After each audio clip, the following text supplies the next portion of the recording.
네, 강프로입니다. 자, 이수페타시스 볼게요. 이수페타시스를 보면 되게 조금 고민하시는 분들이 많을 것 같아요. 근데 제가 정확하게 말씀드리겠습니다. 지금 반도체 종목군들은 선별을 잘해야 됩니다. 그리고 주가는 앞으로 좋아질 만한 내용이 있었을 때 강세를 보입니다. 이게 무슨 얘기가 되냐면 주식시장은요, 지금 현재 좋은 종목이 올라가는 게 아니라 앞으로 좋아질 종목이 올라가는 겁니다. 지금 현재 어느 정도의 가격대를 가지고 있는지, 어느 정도 위치에 있는지는 그렇게 중요하지 않아요. 자, 흔히 뭐 3프로TV나 뭐 증권회사에서 나오는 리포트들이나 이런 부분을 보면 자꾸 어떤 내용 때문에 뭐 타겟 프라이스, 뭐 목표가를 높여서 잡겠다, 뭐 목표가를 상향 조절하겠다, 이런 이야기를 자꾸 한단 말이죠. 근데 이게 다 틀린 이야기입니다. 다. 왜 그런지 제가 말씀드릴게요. 주식시장은요, 앞으로 좋아지는 부분이 있을 때 올라가는 겁니다. 즉 실적이 지금 좋아서 주가가 싼 가격대에 있다고 해서 주가가 올라가는 게 아니라 앞으로 10만큼 좋아지는데 지금 주가가 1부터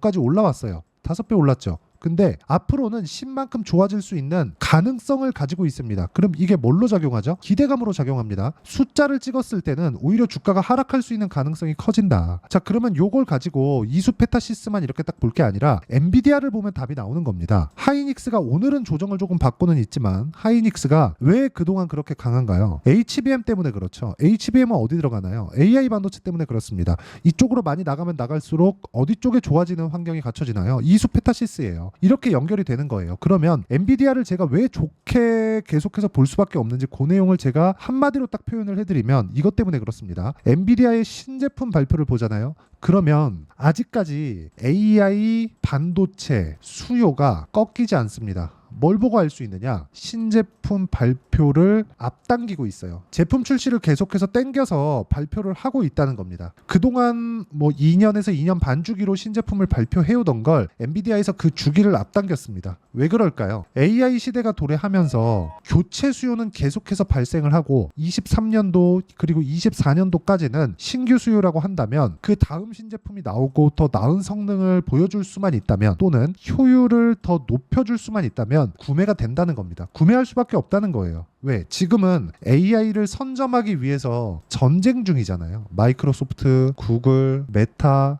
전쟁 중입니다. 여기서 장비가 떨어지면 되겠습니까? 안 됩니다. 그 장비를 담당하고 있는 게 엔비디아고 엔비디아의 AI 반도체를 생산하는 과정에서 HBM이 필요한 거예요. 그렇죠? 물론 여기에 이수페타시스의 AI 가속기, PCB 이런 부분도 당연히 수요가 늘어날 수밖에 없다. 이게 둔화가 되는 그 시점은 성능이 상향 평준화가 되었을 때입니다. 그렇죠? 엔비디아가 계속해서 끌어올리면서 어느 수준 가면은 성능의 둔화폭이 나타날 겁니다. 상승은 하겠죠. 성능이 올라가긴 하겠지만 굳이 저걸 바꿔야 돼? 돈을 또 들여서? 이런 상황이 올 거라고요. 이때까지 간다고요. 물론 상승하는 속도나 상승하는 비율, 상승하는 폭 이런 부분들은 조율이 될 수밖에 없죠. 근데 이 조율하는 과정까지는 우리가 타점을 잡아가면서 매매를 꾸준하게 이어가야 될 필요가 있고 그때까지 주가는 상승할 수 있다. 그렇지 않았다면 이수페타시스가 작년 7월 달에 형성했었던 고가를 이렇게 넘지 못합니다. 고가를 돌파하고 나서 지금은 매물 소화를 받고 있고 저가부터 따진다면 많이 올라온 것은 맞으니까 시간이 필요한 겁니다. 이런 부분을요. 한미반도체랑 같이 보잖아요. 한미반도체도 마찬가지예요. 지금 엄청나게 강세를 보이고 있는 것 같지만 어떻습니까? 6개월 정도의 쉬어가는 구간이 있었다는 거죠. 이런 구간을 시기를 좁히기 위해서 앞으로 갈 거야 하고 내가 계속 보유하고 있지 말라는 겁니다. 그리고 이런 부분에 대해서 내가 이해를 했을 때 어느 정도의 수익을 낼 수 있는지 그리고 어떻게 매매를 이어가야 되는지를 제가 실제 매매 내용을 가지고 이야기를 드리겠습니다. 자, 첫 번째 HBM 관련주부터 이야기를 드릴게요. 자, DI나 그런 종목입니다. 어떻습니까? 매수매도 어때요? 14%, 26% 이런 정도의 수익을 낼 수 있다는 점. 근데 싸게 사지 않는다. 올라가는 부분 확인하고 매수했을 때 이런 정도의 상황을 꾸준하게 만들어낼 수 있다는 점을 기억하셔야 됩니다. 자, 그리고 이 내용에 맞춰서 우리가 볼 수 있는 내용 다른 종목 보면 됩니다. YC 그쵸? 1월 달부터 제가 매매를 해왔죠. 그냥 가는 놈만 하는 거예요. 계속해서 이런 상황을 꾸준하게 만들어야 됩니다. 그랬을 때 8% 수익 구간, 17% 수익 구간, 20% 수익 구간 이런 정도의 상황을 꾸준하게 만들 수 있다는 점이 중요합니다. 하나만 더 보시죠. 태성입니다. 최근에 확장되고 있어요. 어떻습니까? 매수,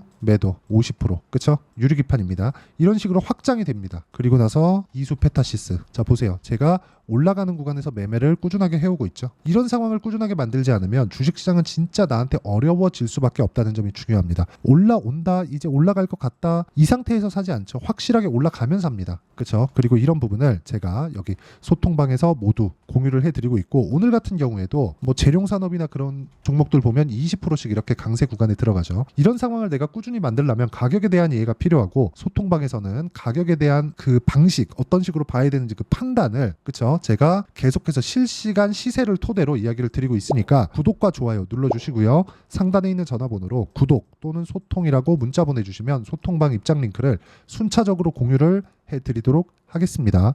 자, 그러면 여기 보시면 재룡산업인데, 재룡산업 왜 올라요? 전기 부족 사태, 그쵸? 전선, 전기, 변압기, 이쪽은 지금 어마어마하게 많이 올라갑니다. 이런 상황을 내가 꾸준하게 수익 구간으로 만들려면 확인은 하고 매매를 해야 되는 그런 상황을 계속해서 이어가야 돼요. 이거 못 만들잖아요. 그럼 주식시장은 진짜 어려워집니다. 왜? 매매하는 과정에서 나는 예측할 수 있는 한계가 있거든요. 예측은 틀릴 수 있기 때문에 그래요. 무조건 가격 먼저 보라고 이야기를 드리는 게 이런 것 때문에 그렇습니다. 그쵸? 자, 보시면 재룡산업 매수매도 한 번씩 했죠. 떨어졌죠. 올라가는 과정에서 뭐예요? 확인하고 매수하죠. 이쪽에서 이제 가겠지? 이런 거 아니라는 거예요. 한 번씩 고가를 터치하면서 여기서 쏟아지는 매물을 다 받아먹고 다시 올라갔을 때가 적절한 타점이 되고, 이런 부분을 구분할 수 있는 내용은 내가 뭐 분봉에 대한 이야기, 그리고 주가가 뭐 22평과 62평의 배열도, 그리고 이격도는 어느 정도 갖춰져 있어야 되는지, 이 내용에 대한 부분을 제가 소통방에서 이야기를 드리고 있으니까 상단에 있는 전화번호로 구독 또는 소통이라고 문자 보내주시면 되고, 이 내용을 토대로 이수 페타시스를 보면 정확하게 우리가 볼 수 있는 내용이 있습니다. 자, 8% 수익 뭐 이런 식으로 냈는데 아직까지는 뭐 큰 수익이 발생한 건 아닙니다. 근데 제가 말씀드리고자 하는 건 뭐냐, 주식시장은 예측할 수 있는 한계가 있다는 거예요. 즉 틀릴 수 있는 건 하지 말아야 됩니다. 왜? 손해가 발생할 수 있기 때문에. 틀릴 수 있는 걸, 즉 예측하는 부분에서 내가 틀렸을 때 손해를 보는 부분을 감안하고 매매를 하더라도 손절을 하는데, 이런다고 해서 내가 꾸준하게 수익을 볼 수 있느냐? 아니에요. 보유기간이 너무 길어질 수 있습니다. 예측이 틀렸을 때. 오히려 내가 손절을 딱 해서 어느 정도까지 딱 보고 손절한다 이러면 오히려 그게 더 나을 수 있습니다. 근데 내가 막 자꾸 막 싸게 살라 그러면 늘어지는 구간에서 올라갈 때 털리고, 나는 보유기간이 한 3개월, 4개월, 6개월씩 이렇게 되는데 정작 시세가 나오는 구간은 한 달도 안 되는 경우가 태반이에요. 예를 들어서 아까 전에 보여드린 종목군들 중에서 태성 같은 경우에도 방금 전에 보여드렸었던 이수 페타시스와 같이 제가 싸게 샀나요? 아니요. 올라가는 거 다 확인하고 매수하죠. 그렇죠? 이렇게 50%씩 수익을 보는 데 있어서 2주 이상 걸리지 않습니다. 물론 이것보다 더 길어질 수 있고 오차 범위가 존재합니다. 근데 그 오차 범위가 2주 내에서 크게 벗어나지 않는다. 2주 넘게 내가 보유하는 종목이 있다면 그건 당연히 수익 구간에 있는 상태에서 내가 보유를 해가는 거다. 그러려면 잘 사야 돼요. 내가 싸게 산다 그래서 보유기간이 길어지면 정말 어려워질 수밖에 없다는 점 반드시 기억을 하시고요. 그리고 이런 부분을 이해를 해야 내가 이수 페타시스의 타점을 잡아갈 수 있습니다. 이런 방식으로요. 지금 떨어지는 구간에서 만약에 엔비디아의 수요가 꺾인다, AI 반도체에 대한 수요가 꺾인다, 이런 상황이 나오잖아요. 지금이라도 팔아야죠. 근데 지금 팔지 않아도 되는 이유는 AI 반도체에 대한 수요는 꺾이지 않기 때문에 그렇습니다. 아직까지는. 그렇죠? 왜 그런지 제가 앞서서 이야기를 드린 게 그것 때문이죠. 신제품 발표에 대한 부분, 그리고 지금은 구축 단계에 있기 때문에 그렇습니다. 계속해서 경쟁 단계에 있기 때문에 AI 반도체를 어느 정도 확보하느냐가, 즉 GPU를 어느 정도 확보하느냐가 경쟁에서 이길 수 있는 환경을 갖출 수 있느냐, 요 내용이 되는 거예요. 그리고 이 내용을 소통방에서 이야기를 다 드리고 있습니다. 이렇게, 그쵸? 이런 식으로 내용을 다 전달하고 있으니까 상단에 있는 전화번호로 구독 또는 소통이라고 문자 보내주시고, 자, 그리고 이런 식으로 제가 2주 안에 정리가 되는 내용에 대한 부분은요, 여기 이수 페타시스의 단기 보유 전략으로 내용 준비를 해놨습니다. 단기는 2주입니다. 2주 안에 수익 전환시키지 않으면 심리가 흔들려서 어렵습니다. 그리고 2주 안에 내가 수익 구간으로 못 간다? 그럼 손절해야죠. 그 손절하는 폭이 굉장히 크면 되겠습니까? 그쵸? 손절을 했더니 한 방 맞았더니 다음에 매매할 돈이 없어졌다. 이런 상황 만들면 안 되죠. 그러기 위해선 가격에 대한 이해가 필요합니다. 그리고 이 내용을 토대로 제가 이수 페타시스의 실시간 타점을 문자로 공유를 해드리도록 할 테니까 상단에 있는 전화번호로 이수 페타시스라고 문자 보내주시면 단기 보유 전략과 실시간 타점을 문자로 공유를 해드리도록 하겠습니다. 자, 내용 정리하면 그렇습니다. 주식시장은 미래 가치를 반영하기 때문에 그런 과정에서 나오는 가격적인 변동성을 먼저 보고 매매를 하자. 즉 올라가는 부분을 확인하고 매매를 해야 되고, 그런 상황을 꾸준히 만들었을 때 내가 수익 구간을 지속적으로 만들 수 있는데 그 기간을 2주 안으로 줄여야 된다. 만약에 오차범위 이상의 그 보유 기간이 만약에 내가 길어졌을 경우에는 심리가 무너집니다. 그래서 가격대를 어떻게 보고 어떻게 판단을 해야 되는지를 제가 다 이야기를 드리도록 할 테니까 영상 끝까지 시청하시고요. 모든 분들이 성공 투자하셨으면 참 좋겠습니다. 자, 24년도가 돼도 여전히 시장은 녹록지 못합니다. 이런 상황이 벌어지는 건 어쩔 수 없습니다. 이런 상황에서도 수익이 나는 종목들의 구조는 변하지 않습니다. 즉 대시세 종목에 대한 구조는 변하지 않는다는 거고, 실제 제가 소통방에서 지속적으로 이야기를 드리고 있는 내용도 대시세 종목이나 시장 주도주를 공략하는 건 철저하게 가격 분석을 하라고 이야기를 드리고, 가격 분석 이후에는 이슈에 대한 파악, 그리고 이슈를 파악하고 나서는 다시 내가 얼마에 매수할지 그 타점에 대한 부분을 지속적으로 언급을 하고 있습니다. 자, 근데 생각해 보세요. 시장이 굉장히 어려웠습니다. 어려운 상황에서의 어떤 종목들이 강했냐 보면 반도체와 그리고 바이오입니다. 자, 실제 여기 보면요.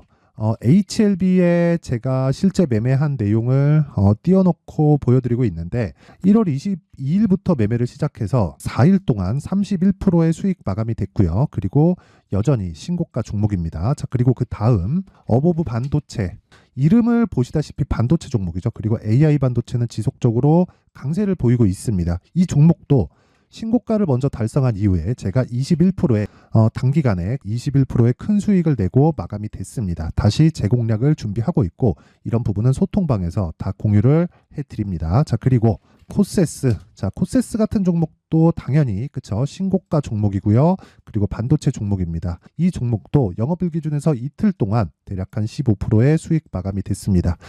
내용을 한번 보시면 어떻습니까? HLB를 포함해서 뭐 30%, 20%, 뭐 15% 이런 식의 수익이 지속적으로 발생하고 있는데, 이 세 종목 모두 다 신고가 종목이고 1월 달에 시장이 약세를 보이고 있는 구간에서도 강했었던 그런 종목입니다. 특징점이 하나 있는데 그 이슈에 앞서서 가격이 먼저 반영했다는 거죠. 그렇게 제가 가격을 먼저 보고 이슈에 대해서 파악하는 이유는 결과적으로는 큰 시세를 먹기 위한 사전 준비 작업입니다. 실제로 큰 시세를 먹기 위해서 사전 준비 작업을 했을 때 여기 레인보우 로보틱스 127%, 그리고 ISC 98%, 그리고 한미반도체 97%의 큰 수익을 내는 상황을 만들 수 있습니다. 어떤 식으로 소통방에서 진행됐는지, 그쵸? 그 상황을 제가 이야기를 드린 건데, 이런 상황도요, 당연히 신고가를 공략했을 때 가능한 겁니다. 자, 그러면 이번에도 마찬가지입니다. 그쵸? 정부 주도의 코리아 디스카운트 해소 방안이 2월 달에 발표를 하고요. 그리고 2월 달에 발표된 내용을 토대로 주가가 움직이는 게 아니라 이미 움직인 내용이 있죠. 실제 이 내용은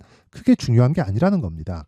실제 움직인 내용을 보면, 자, 기아차입니다. 실제로 12월 달에 신고가를 만들어 놓고 정부에서 입김을 불어 넣으니까 순식간에 기아차를 포함해서 현대차 같은 거대 기업들의 주가가 2주도 채 되지 않아서 40% 정도의 큰 시세를 냅니다. 자, 그러면 우리는 어떤 종목을 봐야 될까요? 이슈를 파악해야 되는 것도 맞지만 철저하게 가격에 맞춰서 매매를 해야 되는 게 당연히 중요합니다. 정부가 주도하는 정책 방향이 있겠죠. 그 방향에 맞춰서 우리가 종목을 찾을 필요가 있다.